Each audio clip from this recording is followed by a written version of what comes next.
pick up and fire during that period of time. First impressions are often the strongest.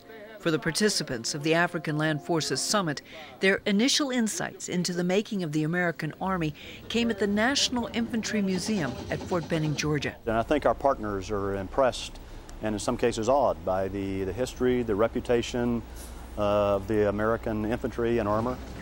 Fort Benning is the Army's Maneuver Center of Excellence, a place where America's soldiers are formed and trained for combat in the 21st century.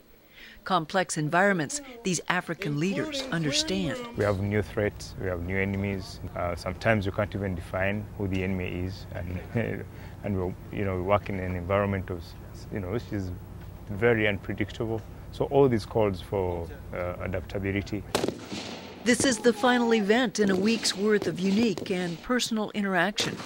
For the more than 100 senior African Army delegates from 32 countries, this is an opportunity. This type of meetings are very important because it allows us to be able to meet our fellow colleagues from the region of Africa in a different form to be able to share experiences. The summit is hosted by U.S. Army Africa, the land force component of U.S. Africa Command, DoD's commitment to long-term engagement with the continent of Africa. Relationships are everything, and for us the ability to take cooperative relationships and then grow those over time into enduring partnerships is really the ultimate goal.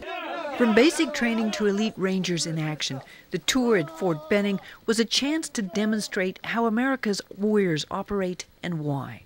They saw brand new privates, they saw sergeants who'd been in the Army for a couple years, and the officers who would lead them all at one place, and they walk away knowing that those are the kind of things they want to be able to take back to their country. Keep it up. This is the inaugural gathering of the African Land Forces Summit, the first of its kind where the focus is Africa and the connection with its armed forces, relationships that DoD looks to cultivate and strengthen. Gail McCabe, Fort Benning, Georgia.